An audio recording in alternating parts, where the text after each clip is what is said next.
Now, Contra came out in 2010. It went bloody massive here. Everybody loved it. It was kind of the first time we really learnt your name and what you're all about. I'm guessing that was beyond busy, that era for you guys. Yeah, those few years, because we basically did the first 2 albums back to back. Yeah. Toured nonstop.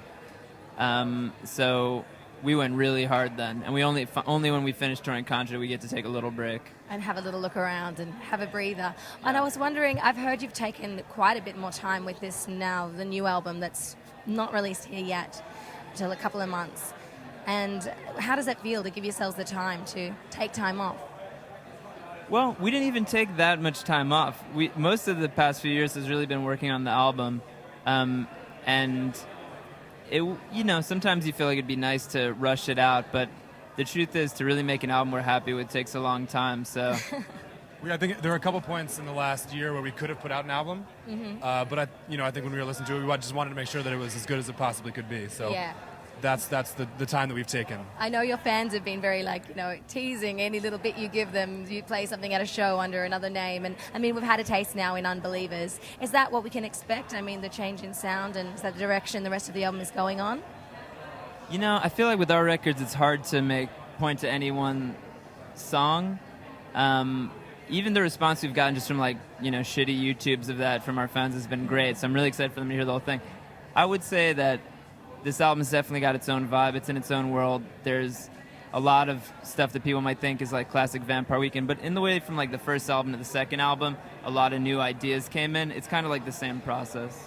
I've also heard it's in general maybe a little bit darker of a mood and a bit more organic and raw. Is that right?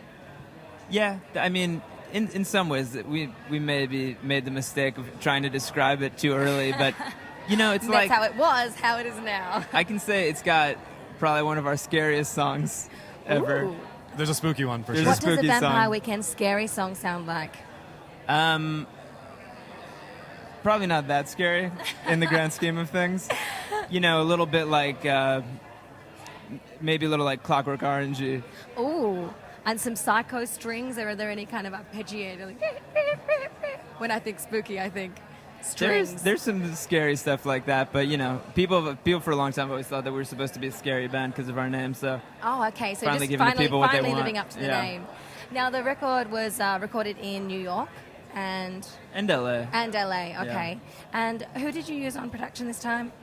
Well, Rostam is still the producer. Yeah. We kind of just brought in this guy Ariel Rekshide as a co-producer, and he's a really cool guy. He fit right in. He's kind of just like one of us.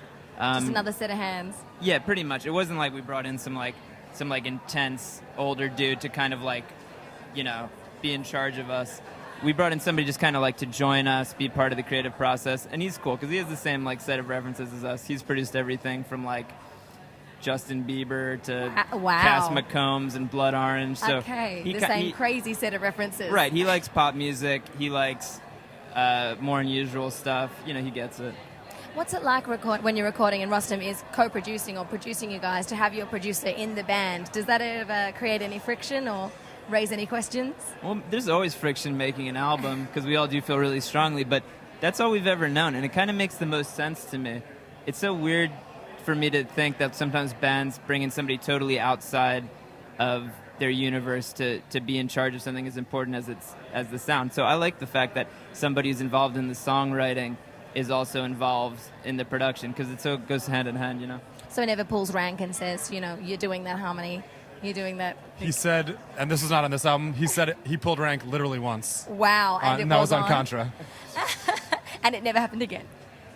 Yeah, usually we don't need to. I mean, we're used to having long conversations. And the truth is, if anybody disagrees on anything super strongly, we'll probably just find a third way anyway. That's how it goes.